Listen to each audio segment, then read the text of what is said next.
Bulla, and welcome to Breakfast Buzz, Season 1, Episode 2, a podcast by me, Culden Kamea, on issues that keep me awake at night. My guest today is Ratusaki Tulia, a former Chief Executive Officer of Airports Fiji Limited, former Senior Executive in the Prime Minister's Office, and most relevant for this interview, a former President of the Fiji Rugby Union. Tusaki, as he is personally known to his friends, is married to a prominent Fiji lawyer, women's rights activist, and also the first female director of the Fiji Rugby Union way back in 2000, I think it was, Miss Imran Jalal. Bulla Tusaki, thank you for coming on board. As background, you're currently working and living in Papua New Guinea as the country representative of Global Green Growth Institute, GGI, Papua New Guinea, an international intergovernmental organization supporting countries transform towards low carbon, environmentally sustainable, socially inclusive, and climate resilient economies. Sounds like a brilliant job. How are you enjoying it there? Hi, Culden. No, I'm really enjoying myself at this point in time. I'm in a very good space. I'm enjoying my work here in Papua New Guinea, very interesting country. It's great to be back in the Pacific. I've been away for about 10 years before this, and it's time to come home. So I'm one step there already, getting closer to Fiji. Yeah. And yes, thank you for this opportunity. My pleasure and my honor to have you on board, Saki. I spent a bit of time up there as well, a couple of years in 2011, 2012, and beautiful country, Papua New Guinea. And it's good to see the relationships between Fiji and Papua New Guinea warming up again, going to another new heights, new levels. Yes, it's good to see that the new Ramuka government will mend the relations with Papua New Guinea. What happened during Frank's watch was very unfortunate. I mean, compared to Fiji, Fiji's like a $5 billion economy. Papua New Guinea is $25 billion economy. So Papua New Guinea economy is actually 5 times bigger than Fiji. So there's a lot of opportunities for trade. We have historical relations. And yes, so, and also Fiji has always been, Papua New Guinea has always been Fiji's very close allies in regional politics. So they stand by Fiji all the time. And it's so sad that we cut friends with them, but now hopefully we'll become good friends again. So for those of us that live here in Papua New Guinea, we have a role to play as well in continuing to strengthen the friendship between our people and the people of Papua New Guinea.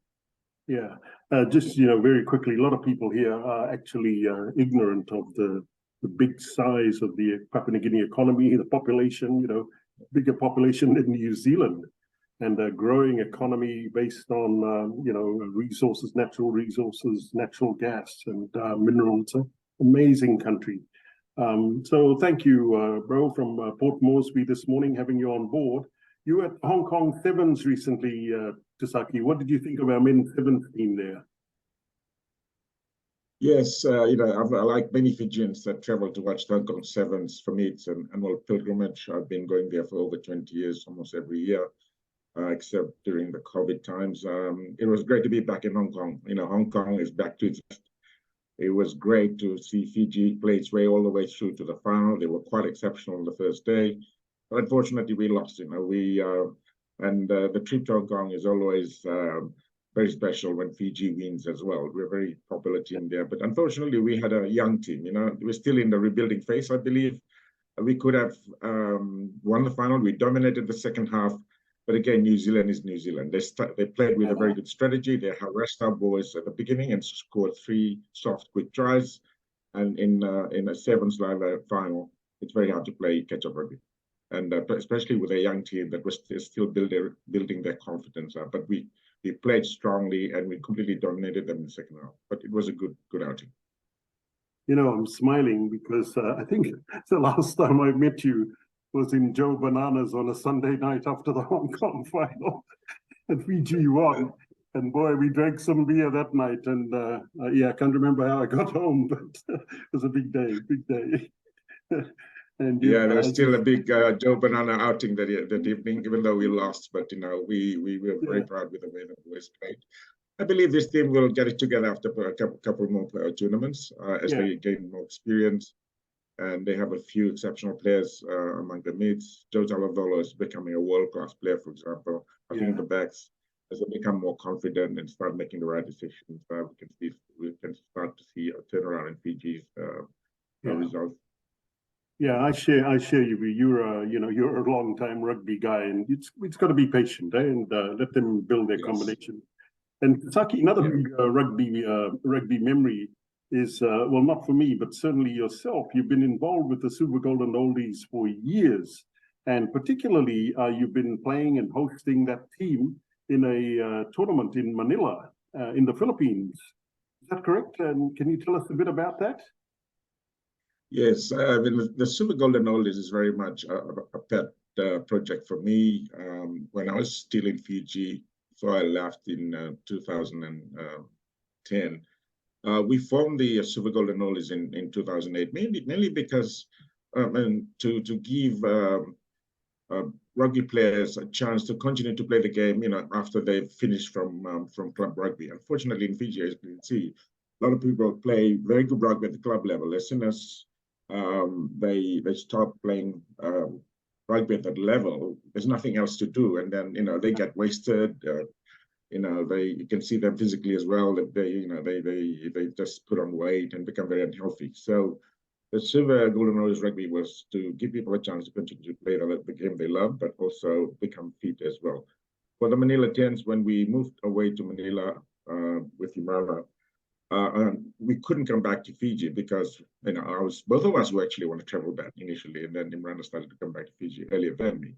I didn't come back until after 9 years, but it was an opportunity to really get to see the boys again. So I organized this tour for them to come to Manila. So they've come about 8 times already. We won 5 of the 5 tournaments in those 8 visits. But it's a bunch of friends, and we tour Manila. They pay their fares to come. I look after the Manila cost together with my sponsors. So we have a great time every year. And then yes, and this year was actually the last tour. We're just getting old. We were just laughing when we tried to play in the quarterfinal. One thing is to think about what to do on the pitch, but the body was just not responding.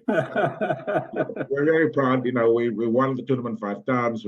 We have stories to tell for the rest of our lives. We're very close. We're great mates. Yeah, so Manila Tens is very special, and then Imran has always been very supportive of it as well. They come, and times they come and stay at home after the tournament for a couple more days, doing the Fiji stuff, singing, drinking Kava, barbecue, and then just refreshing our friendships. Thank you. Fantastic, man. I absolutely can concur with you about rugby memories. They're the ones that stay with you for a very long time. And you also, to your guys' credit, you also did a lot for raising awareness of prostate cancer among men. I know that they were, encouraging men, how bad we are, Saki, and going to get tests. And I actually did. And I'm very grateful for it because it gave me peace of mind when I went and got it's a simple blood test. And it's good to know, but you got to keep it up, especially when you get over 60. Keep those tests regular. Okay. I think it's one of the good contributions to the community that Super Golden Oldies has done. So it's something that we discussed a few years back. And I'm happy to see that we're still backing that up. The main thing is to get men to become more aware of their physical conditions, and prostate cancer is a big risk for aging men. Yeah. But also, Super Golden Oldies can, it's expanded Golden Oldies rugby in Fiji now. The big provinces like Nandi, Andronga, Toka, they all have all these teams now. So it can grow and become bigger, but it will take time. It'll require leadership as well.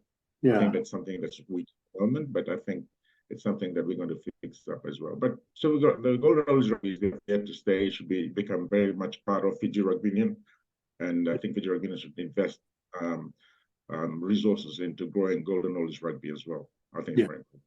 Yeah, beautiful. Thank you very much. I want to turn now to the Fiji Rugby Union, Saki, where things are happening at a frenetic pace.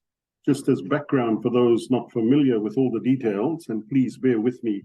Last Wednesday, 26 April 2023, the Attorney General of Fiji, Siromi Turanga, exercised his powers under the Charitable Trusts Act and advised that the FRU could not operate as a charitable trust for several reasons. The The FRU was being run by its board using the Articles of Association of the FRU company, which is illegal for charitable trusts.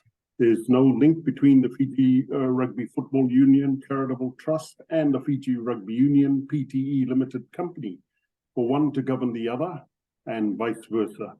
The 28th Constitution being used by the Fiji Rugby Union Board to run all its affairs has not been registered under the Charitable Trust Act, nor at the Registry of Titles, and is therefore illegal. Furthermore, the AG said the 2018 FRU Constitution was unsigned and undated by the trustees, unaccompanied by the minutes of the meeting, I assume, annual general meeting or special general meeting where the Constitution was adopted. It was not witnessed, unsigned, and not stamped by any Commissioner of Oaths or solicitor. It was also not endorsed, not signed, and not stamped by the Registrar of Titles at the time it was lodged for registration. Talk about non-compliance 101, unbelievable basic errors and negligence. Tasaki, what was your reaction to hearing all that? Yeah, thank you. You know, like Fiji rugby is very dear to all of us. It's so important to our country, and it's a rugby playing nation. So when Fiji rugby is in order, it reflects on how our teams perform as well, how the game is organized in the country, the development work, and all good things happen as well. But when Fiji rugby is in a mess, the results reflect the same as well. So, I must qualify at the beginning that I've been observing things from a distance. Yes. And, what's reported in the media and in social media from talking to other people. So I don't claim to know the details of what's going on, but, it's obvious that, we've seen the explanation given by the Attorney General. And he's explained that what he's basically saying that, legally the FRU is in a mess. And, there are reasons for that, there are causes for that, there are people who are responsible, the buck should stop with those in leadership. But at the end of the day, what we need to do is really just clean it up, and clean it up and move on. And I think what's going on here is a requirement by the World Rugby, which provides substantial resources to Fiji rugby. So if you are to be part of the global rugby community, we need to run our rugby under the Companies Act as required by Fiji rugby. But I think the transition, there's certain things that should have been made, but I think for those who are in at the wheelhouse, they didn't quite do the right thing there. So I think we are caught up somewhere in the middle, and right now, like the AG said, things are in a mess. Now they're trying to put things in order. The board, I believe, has resigned, and they're going to have an interim administrator to take over. Probably after that, probably new board members will be appointed. Yes, and then we need a new CEO as well. I think if once the government, the governance organs of Fiji rugby sorted out, then they can then take action to actually fix up the legal situation of FRU. Yes. Saki, I can, hear in your voice and hear what you're saying. Like me, you have, Fiji. We always have Fiji rugby part, and I'm not here to do and neither are you, of course, to do a hatchet job on Fiji rugby. It's just, it hurts when we see Rugby House really in a mess, and it's sad. Yeah. So following a meeting, sorry. Yeah, I think to sort out all this, we just need to put in place, good, capable leaders at the CEO level and also at the board level. Yeah. I think once you do that, then everything will just fall into place. Yeah. And that's the problem. When you put in mediocre people, you end up with mediocre results. And some of these things that are being raised by the AG, that's just common sense stuff. Like, you have to things that can be fixed as well. But obviously, they dropped the ball. Those were on the watch and doing all this stuff. So that's sad, but we need to fix it. Yes, certainly do. So following a meeting between the AG, Fiji Rugby Union Board, and acting CEO Saleh Sorvaki, those in attendance agreed to resign voluntarily, while absent directors would resign by flying minute. And the Fiji Rugby Union AGM was postponed until further notice. In fact, the AGM cannot be held unless and until the status of Fiji Rugby Union as a charitable body is regularized. Which brings us to a key point, Tasaki. In November 2018, the FRU were awarded a seat on World Rugby's Council, 52-member decision-making assembly of the rugby world's top unions and regional associations. World Rugby Council admittance was recognition of the Fiji Rugby Union's governance reforms and reward for getting its books in order. The governance expert and University of Technology Sydney adjunct professor, Dr. Paul Johnson, was instrumental in that process, working for Oceania Rugby with the Fiji Rugby Union and National Union of Samoa on their constitutions and governance structures. It was a challenging process, but FRU and Lakapi Samoa, as they're known now, ultimate compliance with World Rugby's conditions, won them a seat at the table. So obviously, after adopting their new constitution in 2018, the FRU was meant to transition from charitable trust status to a corporate entity, in their case, a company limited by guarantee. But as Graham Eden would say in commentary, unfortunately, they dropped the ball. Were you aware of this transition to a limited company limited by guarantee, a corporate entity, Tasaki? Is that the way to go? Is that for them? Well, that is the way to go, because I believe it's actually required now by World Rugby. So as you know, World Rugby contributes financial resources to FRU, and they need to meet that criteria. And I think by operating as a company as well, there's a lot of advantages as well, not only on the one sense where a company limited by guarantee protects the presidents who are the guarantors of FRU. At the same time, in terms from debt and liability, but also it will allow FRU to also grow and invest. That's something that so that it can develop its own revenue stream from investment in various assets, including people have been talking about building of a rugby house from the current premises, and other investment activities will be also possible under the if it were to operate as a company. Yes. So no doubt, it has to transition from a charitable trust so that it can be more take advantage of all the commercial opportunities. Yes. Yeah. So the AG said that he will oversee the appointment of an interim administrator to act on behalf of the interim trustees. It seems that since the departure of former CEO John O'Connor for personal reasons, the FRU seems to have struggled holding it all together. Of late, they appear to have stumbled from crisis to crisis. The tragic passing of Fiji under-20 player Pasifika while training with the under-20 squad, the seemingly premature and rushed termination of acting CEO Tevita Tuiloa, the fact that a number of major and minor unions were not qualified to have a say or meaningfully participate in the AGM, and that's happened over several years, and the Fijian and draw team in Australia having to resort to meals supplied by supporters, Fijian families living in Australia because of funding issues.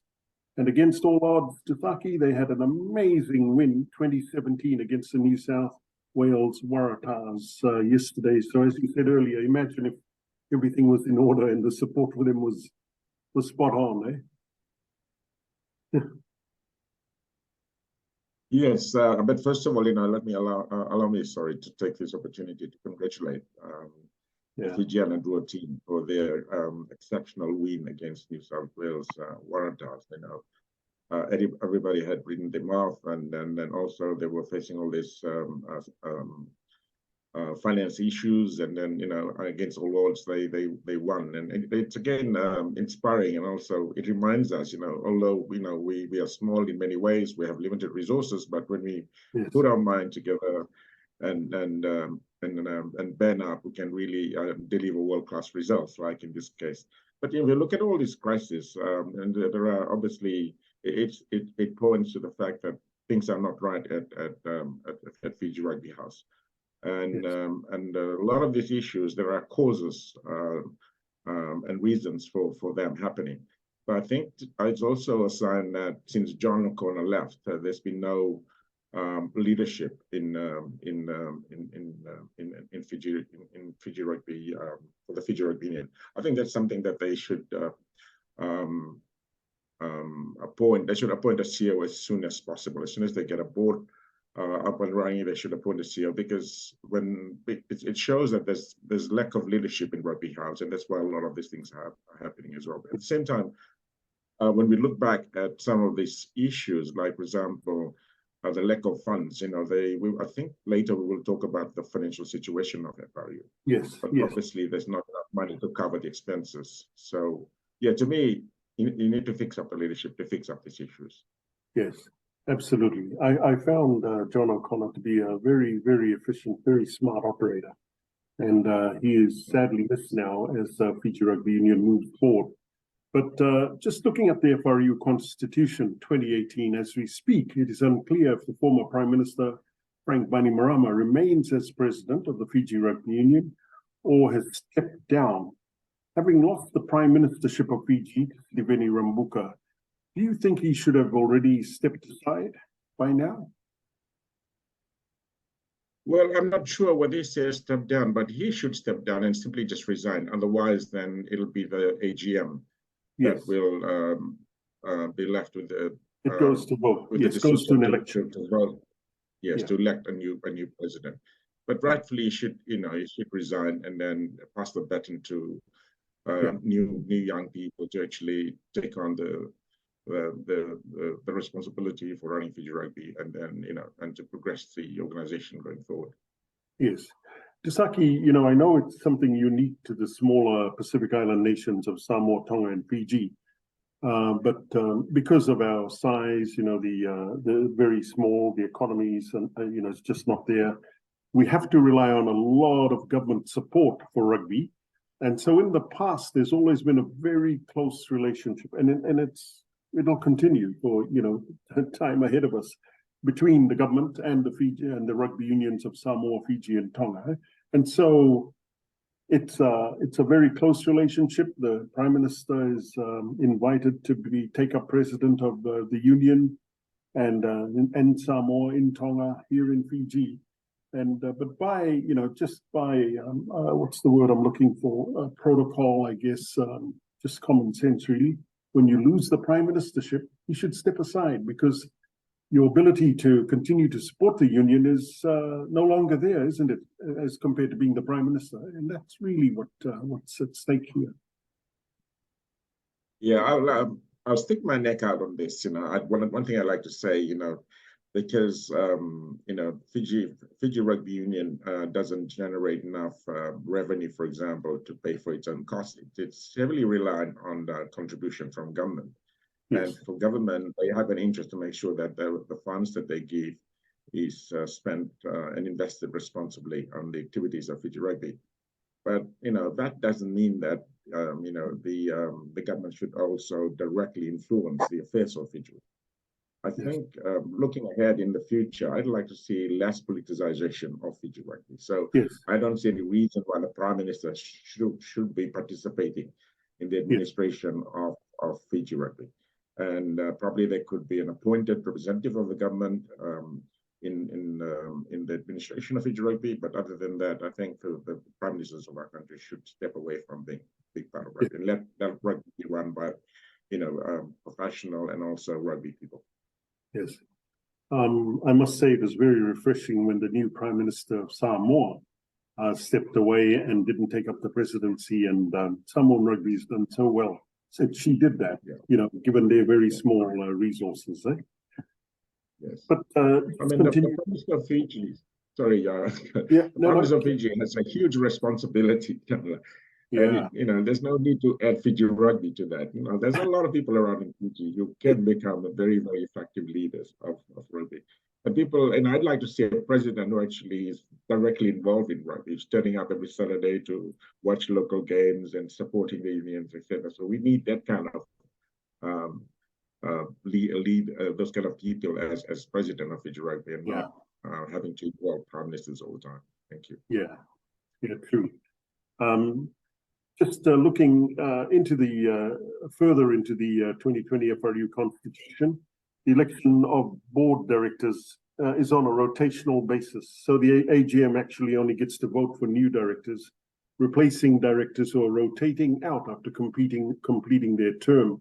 Under clause 38.2, membership of the board of directors says that directors serve 4-year terms from one Rugby World Cup to another and serve for a maximum of 2 terms.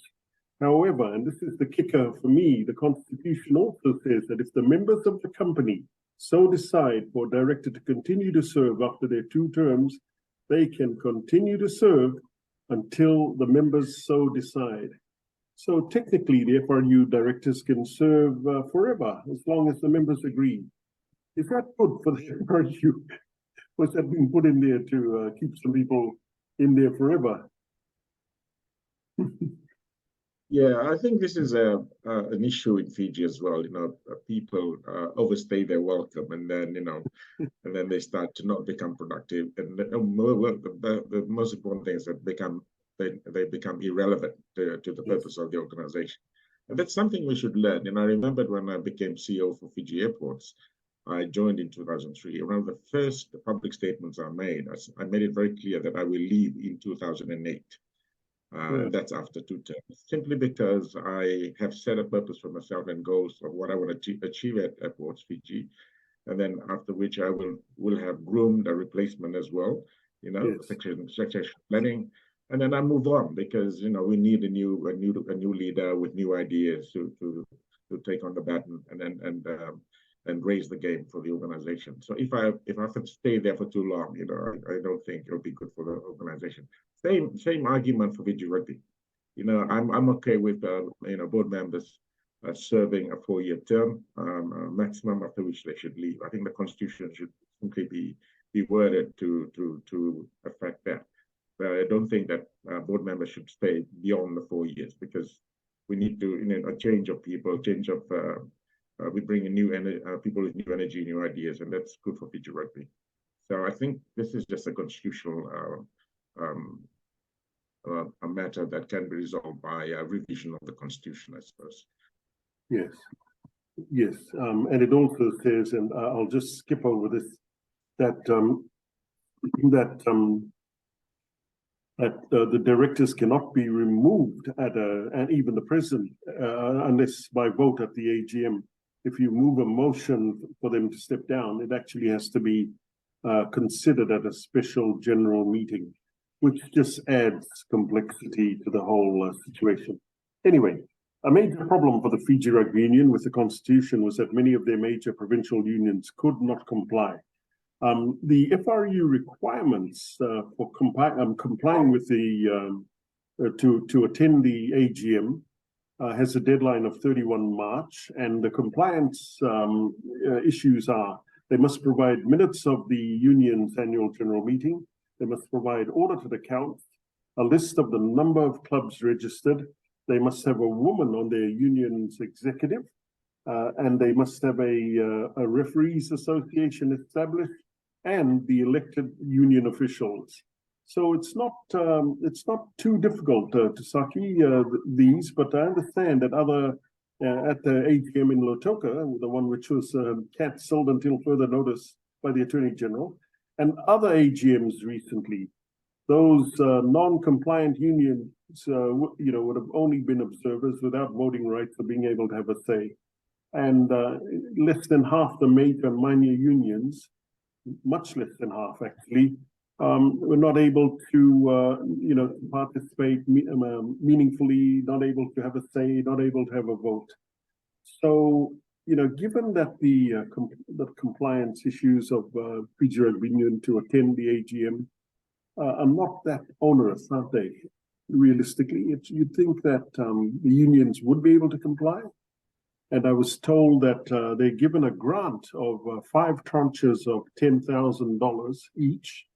A tranche, a total of $50,000 to help with admin over the year to help them to comply.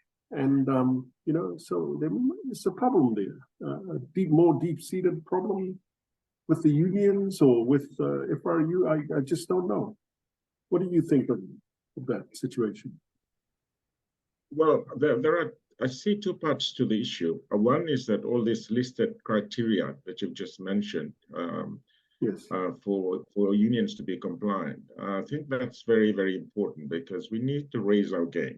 We need to raise the standard by which we administrate the rugby unions, provincial unions right across the country, and that comes back to governance, and we need to tidy up this area. So basically, the problem with Fiji rugby, we can also see the same problem happening at the provincial rugby union levels as well. So the fact that they are not compliant, it means that they haven't taken action on all these issues. So they need to be made. They need to reset themselves and make sure that they address all these issues so that they are compliant. So this is a very, very important matter, not only for the unions themselves, but Fiji rugby as a whole. So if we're going to fix up rugby, it's not just about fixing up rugby house in Suva. We need to fix up all the unions and how they are run, even including right to the club level, which something I really believe in. The clubs must be run well. There must be certain requirements of their governance that they have financial reports. They don't necessarily have to have it audited, but at least they're done in a proper standard way. They're reported to their members, and then the unions should do the same. So I don't think this requirements are cumbersome. I think it's because of just the lack of action. That's why the unions are not compliant. So FRU should sit with the unions, reset a timetable, and said, okay, by this time, working with them to make sure that they're all compliant. So it's just good for Fiji rugby. I think on the issue of only the major unions are basically guarantors of Fiji rugby. Yes. So it's a company limited by guarantee. Yes. So and I suppose that is the case. But if we want a rugby union, national rugby union that's also inclusive, so it's a bit discriminatory to the minor unions that they don't have the same say as the major unions. So it's something that probably should be discussed more, and particularly on the principle of inclusivity, that we don't, no one is left behind. So I think that's something for the Fiji rugby leadership to take into consideration. Yeah, very true. Very true that the unions should be more professional by now.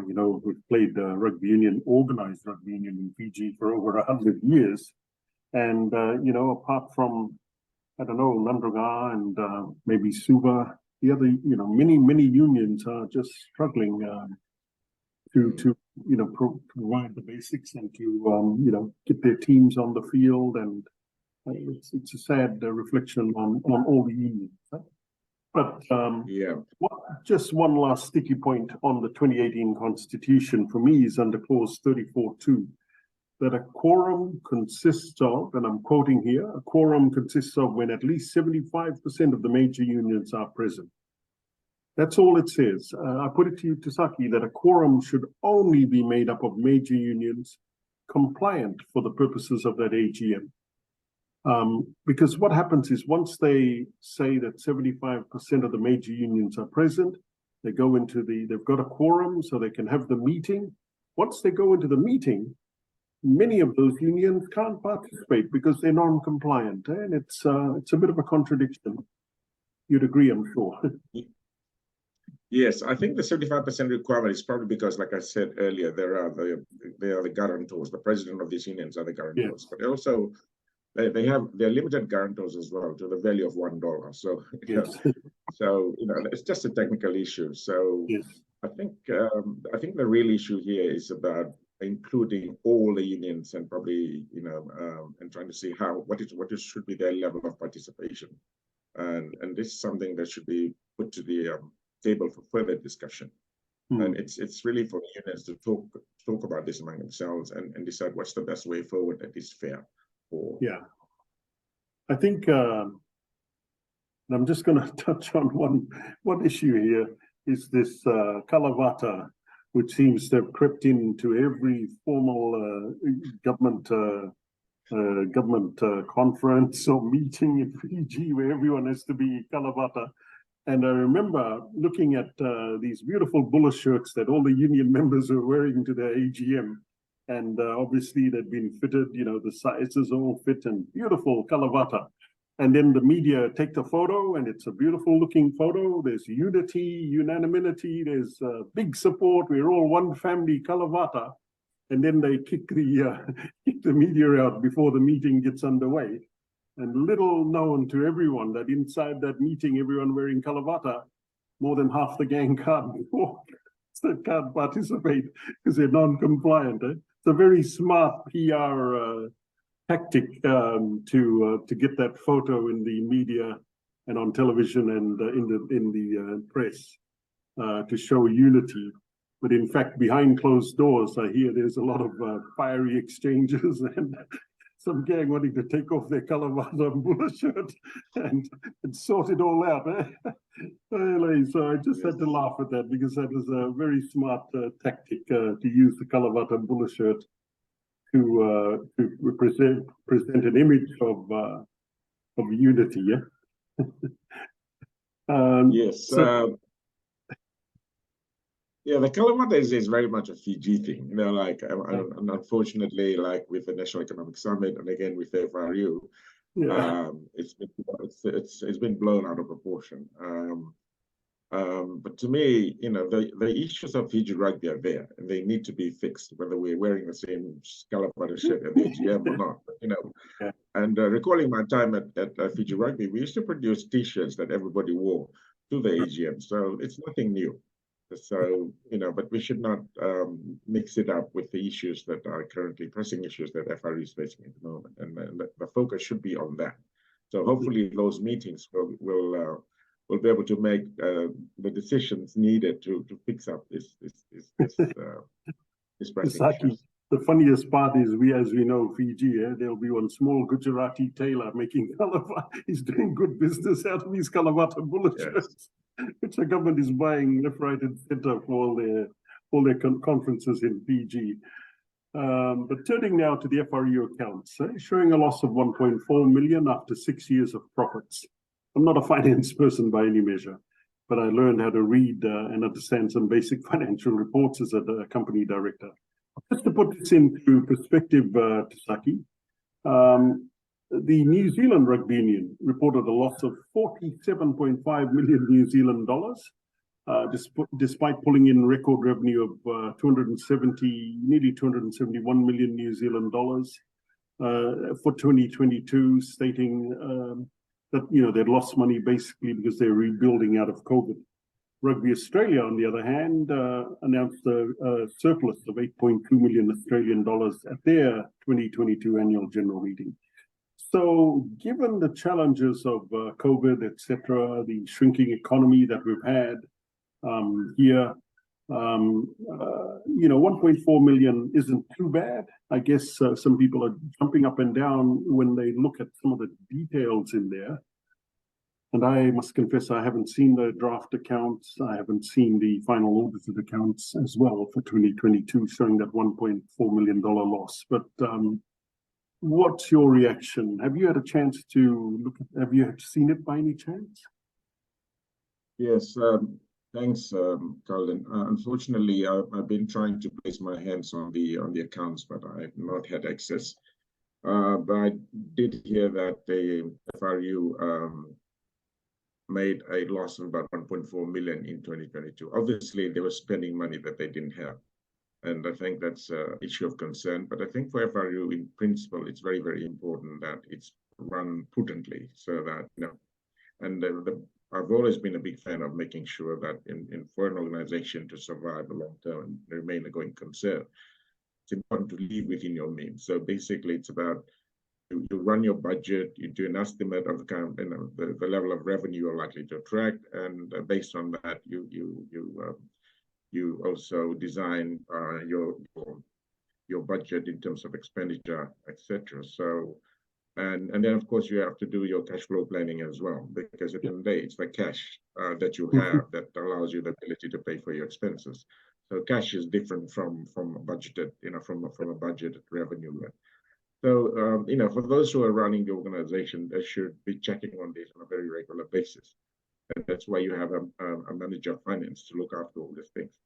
Yeah. So I'm a bit concerned that they allow themselves to run the organization to a loss of 1.4 million, but that's now done. The main thing is to reset and move forward, get all the financial systems in place so that they can do more effective monitoring of the financial situation. But I think that strategy should make it very clear that the FRU should be run and the financial strength of the organization is something that they should aspire to all the time. And that means keeping a very close watch on the revenues and on the budgets and making sure that they're spending responsibly. Yeah, thank you. Thank you for those remarks. I remember one of my early mentors in business, James Harcoy, drilling into my head the importance of cash in the business. Cash flow is the lifeblood. Pointing at his veins, yes. Culden, you've got to manage the cash flow to survive. But I was told by a little bird that why Tevita Tuiloa suddenly became unpopular with the former chairman, Humphrey Tawake, and some directors after he was appointed as interim Fiji Rugby Union CEO was because he insisted on Fiji Rugby Union cleaning up its 2022 accounts by taking some hits and recognizing some provisions, expenses and debts it had been carrying forward for a few years. And the net result of all that was a $1.4 million loss after 6 straight years of profits. So he was, looking, I guess, understandably, if Tevita Tuiloa was going to become the CEO full-time, he wanted a clean slate from 2023. No provisions or doubtful debts or expenses from the past coming to light under his watch, as it were. Hitting the 2023 account. And Tevita Tuiloa is a highly qualified accountant. He worked for private sector accounting firms. He was a gold medalist at the University of the South Pacific. He has a master's degree in accounting. So he's a very smart guy for that position. Do you have any comments on that or a view on that, on what he was trying to do and why he's, I was told that's why he suddenly became unpopular, because obviously no chairman wants to show a big loss under his watch too. Yes, I think, I know Te well, and I had a chat with Te, and after he was first appointed, I was in Fiji during Christmas on holidays when he took up the position as acting CEO. Te is a thoroughbred finance man. He knows what he's talking about. So I'm not too sure in the circumstances by which he was removed, but in terms of what he was proposing is to clean up the financials of FRU. So, I respected his expertise, and I knew that he knows what he was talking about. And that probably was something that FRU should do moving forward, because you take the hit and then you clean up the accounts, recognize some of the provisions which are basically inflating your losses, and then simply, understating your losses, and then you just move on.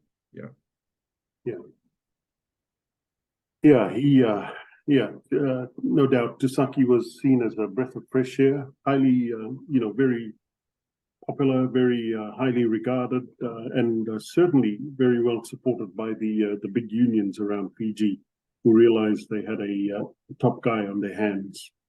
If I can wrap up my end of this talanoa, Tusaki, just saying that sadly the whole saga is what happens when faceless grey men, pulling the strings behind the scenes, appoint people to boards, like in this case of the Fiji Rugby Union, people who they can easily control and manipulate. And when those faceless men behind the scenes are removed from power, not all, but many of the directors they put in place get exposed and caught with their pants down. It's also a classic failure of operational risk. The directors and the FRU executives fail to recognize the risks of their non-compliance at so many basic levels to their business and to mitigate against those risks. So boom, catastrophic failure. The Fiji Rugby Union went into meltdown, the AG stepped in and was taken over. And we both know that, World Rugby is going to be sitting back there in Dublin, I think the headquarters is in Ireland, really wondering about this problem child of theirs, Fiji Rugby Union. Are you worried about World Rugby getting itchy feet and maybe taking some drastic action? They can actually suspend Fiji for a while until everything gets fixed up. What's your thoughts about World Rugby? Yes, thanks, Culden. Well, one thing I could say that World Rugby will not be very happy with Fiji right now. We've been a naughty boy. We've done naughty things, and despite the instructions we received from them, now that they've allowed us to become a member of the a World Rugby decision-making body. Yep. But we're still immature and still doing silly stuff and not stepping up and being and being a man.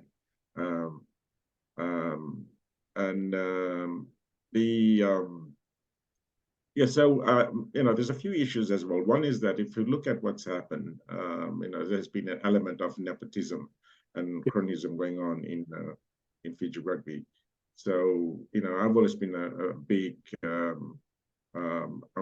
on making a very strong stance against nepotism, and that's a problem that we have to deal with in Fiji. There's no place for nepotism in Fiji going forward, particularly for public sector institutions, and in this case, Fiji Rugby. When we appoint people without following a proper process, and nepotism breeds the appointment of mediocre people, and that will result in mediocre results as well, and end up with mediocre results as well. So we need to stop this practice of nepotism in our institutions.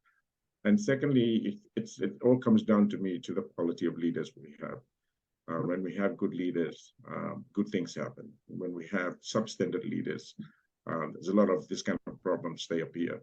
So for Fiji Rugby, we are where we're at, and we need to fix things up. Like I've always said, every problem has a solution. We need to find those solutions, but we need to get the right people in place first. And I think with good leadership, that's the only way. To me, that's the bottom line. And all these things, we will have the opportunity to really address all these problems in a systematic way, in an effective way going forward, and we can see a better run FRU.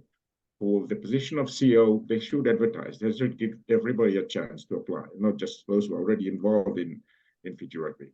And the main thing is to get the best person on the job. So that's basically what I'd like to see happen. We need to fix up all these issues because we need to be compliant to participate at the global decision-making level of World Rugby. Thank you. Yeah. Thank you, Saki. Thank you for that summation, which really wraps it all up for me. I just want to say thank you again for your thoughts and your sharing your views with us here today on my second episode of Breakfast Buzz, which is my new podcast looking at issues which are current in Fiji and important to Fiji and the rest of the Pacific. And so with that, to Saki, to Sulia, from Papua New Guinea, Port Moresby, thank you very much for your contribution here this morning. Good night.